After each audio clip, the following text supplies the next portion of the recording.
رشتوں کو توڑنا یہ عمل اپنی زندگی سے نکالیے، رشتوں کو جوڑیے۔ رشتے بنتے ہوئے صدیاں بیت جاتی ہیں لیکن ٹوٹتے ہوئے ایک لمحہ لگتا ہے، اس بات کو ذہن نشین رکھیے۔ لوگوں کے ساتھ معاملات، مراسم، تعلقات بنا کے رکھیے۔ اگر لوگوں کے ساتھ آپ کے تعلقات اچھے ہیں تو کل کو دنیا سے آپ کے جانے کے بعد لوگ آپ کو اچھے ناموں سے یاد کریں گے۔ اگر آپ نے لوگوں کے ساتھ بنا کے نہیں رکھی ہوگی تو آپ یہاں سے چلے جائیں گے، لوگ آپ کو آپ کے جانے کے بعد بھی گالیاں دیں گے۔ دنیا میں تو دیتے ہی تھے، برا بھلا کہتے ہی تھے، یہاں سے جانے کے بعد بھی جب لوگ آپ کو یاد کریں گے پہلے لا حول ولا قوت الا باللہ پڑھیں گے، پھر آپ کا نام لیں گے۔ تو کیوں نہ ایسا ہو کہ میں اور آپ سب جب دنیا سے جائیں ہمارا ذکر ہو تو جو بھی ذکر کرے وہ یہی ذکر کرے، یار بندہ بہت اچھا تھا۔ لوگوں کی گواہی اس مرد مجاہد کے حق میں قبول ہے۔ وہ مشہور حدیث مبارکہ جس میں حضور اسلام نے فرمایا واجبت، دوسرا جنازہ گزرا پھر فرمایا واجبت۔ صحابہ نے پوچھا حضور پہلی بار بھی آپ نے یہی فرمایا واجبت اور دوسری مرتبہ بھی یہی ارشاد فرمایا واجبت، اس کی کیا وجہ ہے؟ تو حضور اسلام نے ارشاد فرمایا جو پہلا جنازہ گزرا اس میں لوگ اس مرنے والے کی خوبیاں بیان کر رہے تھے، بندہ بہت اچھا تھا، بندہ بہت نیک تھا، برگزیدہ انسان تھا، کبھی زبان سے کسی کو تکلیف نہیں دی تھی، اس کا کردار بڑا اچھا تھا، اخلاق کے اعتبار سے بڑا اچھا انسان تھا۔ تو میں نے کہا واجبات، اس کے لیے جنت واجب ہو گئی۔ پھر فرمایا حضور جب دوسرا جنازہ گزرا آپ نے فرمایا واجبت، اس کی کیا وجہ؟ فرمایا یہ لوگ مرنے والے کی برائیاں بیان کر رہے تھے، یہ شخص بڑا برا انسان تھا، بڑا بد اخلاق تھا، بد کردار انسان تھا، یہ گالیاں دیا کرتا تھا، اپنے سینے میں بغض رکھتا تھا، رشتوں کو توڑنے والا انسان تھا، نافرمان تھا، اللہ رسول کے احکامات کی تکمیل نہیں کرتا تھا۔ تو میں نے کہا واجبت، اس کے لیے دوزخ واجب ہو گئی۔ تو لوگوں کی گفتگو، لوگوں کی اقوال و کردار ہی ہمارے لیے جنت اور دوزخ میں جانے کا ذریعہ ہے۔ تو کیوں نہ ایسا ہو کہ لوگوں کے ساتھ معاملات بنا کے رکھیں گے تو لوگ کہیں گے کہ واقعتاً یہ لوگ اچھے، یہ جانے والا شخص یہ اچھا تھا، تو پھر ہمارے لیے جنت ہی کا پروانہ ہے۔ لیکن اگر اس کے برعکس ہوگا تو پھر نہ جانے میں اور آپ سب کہاں ہوں گے۔ اس لیے لوگوں کے ساتھ بنا کے رکھیں۔ آگے ارشاد فرمایا کہ ماں باپ کی نافرمانی کرنے والا یہ ایسا بدبخت انسان ہے جس کی شب برات میں کی کوشش نہیں ہوگی۔ ماں باپ کا نافرمان، اس کی آج کی رات بھی بخشش نہیں ہوگی۔ اپنے ماں باپ کا دل دکھا کر بندہ کہے کہ میں 100 رکعت نفل ادا کر کے میری بخشش ہو جائے گی، وہ انسان وہ تمسخر اڑا رہا ہے، وہ عبادت کا مذاق کر رہا ہے۔ ماں باپ کے دل کو دکھا کر بندہ کعبے کے چکر بھی لگا لے تو کعبے کا طواف بھی قبول نہیں ہوتا۔ ہم لوگ ماں باپ کو ناراض کر کے نہ جانے وہ ایسے عمل کر رہے ہوتے ہیں جو ہمیں نہیں کرنے چاہیے۔ تو ایک طرف اگر ماں باپ ناراض ہیں اور سالوں سال بھی عبادت کرتے رہے، سجدے میں پڑے رہے، تب بھی آپ کی عبادت رائگاں چلی جائے گی، اس لیے کہ ماں باپ ناراض ہیں، ماں باپ کا دل دکھایا، اور یہ تسلسل چلتا ہے آگے، یہ نسل در نسل چلتا ہے۔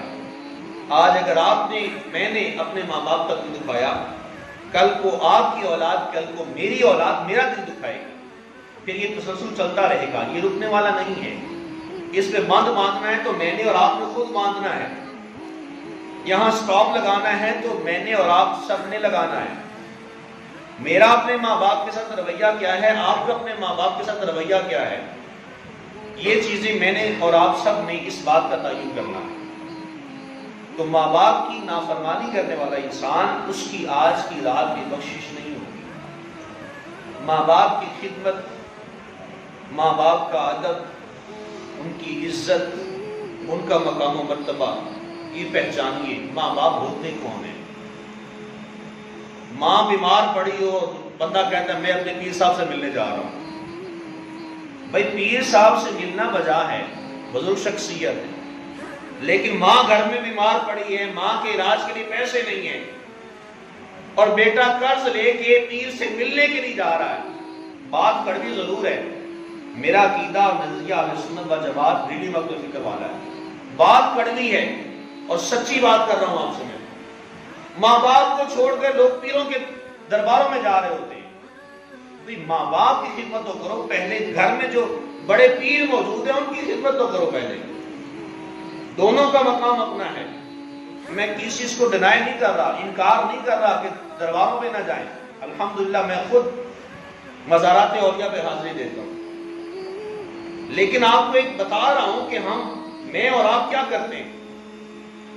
گھر میں ماں باپ بوڑھے ہیں، ان کی خدمت نہیں ہم کرتے، اور پیرانے عظام کے گھٹنوں میں جا کے بیٹھتے ہیں ہم لوگ۔ بھائی سب سے پہلے وہ ماں باپ جس کی وجہ سے آپ دنیا میں آئے ہیں، جن کا مقام و مرتبہ اللہ رب العالمین نے اپنے نام کے ساتھ رکھا ہے، جن کا ذکر نماز میں رکھا ہے، وَقَضَىٰ رَبُّكَ أَلَّا تَعْبُدُوا إِلَّا إِيَّاهُ، یہاں تک بات اللہ رب العالمین نے اپنی عبادت کی، آگے ارشاد فرما دیا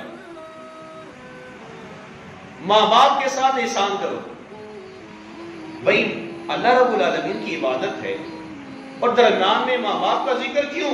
یہ بتایا جا رہا ہے کہ ماں باپ کا ادب کیا ہوتا ہے۔ اگر رب کے حضور بھی حاضر ہوتے ہو تو اس کے ساتھ ساتھ نیکی یہ کرنی ہے، ماں باپ کے ساتھ سلوک کرنا ہے۔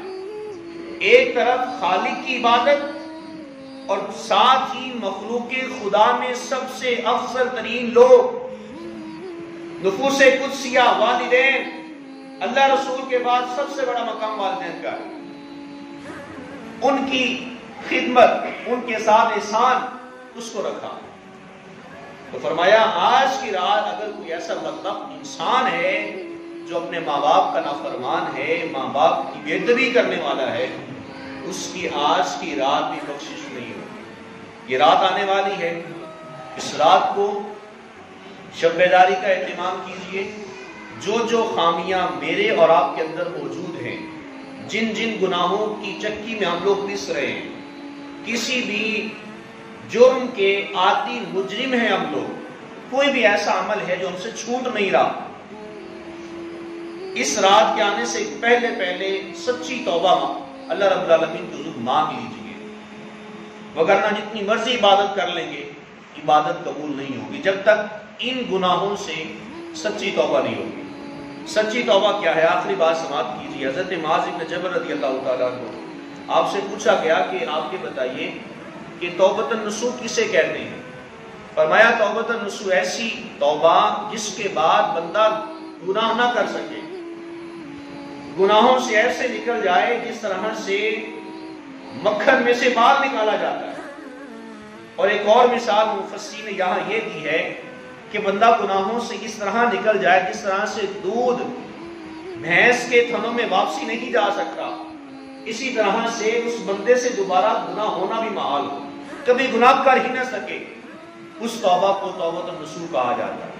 اور قرآن نے فرمایا یا ایھا الذین آمنوا توبوا الی اللہ، اے ایمان والو توبہ کرو، کس طرح سے؟ الی اللہ جمیعا، سارے کے سارے اکٹھے ہو کے توبہ کرو۔ تو یہ وقت ہے توبہ استغفار کرنے کا۔ اللہ رب العالمین ہم سب کو توبۃ النصوح کی توفیق کاملہ نصیب فرمائے۔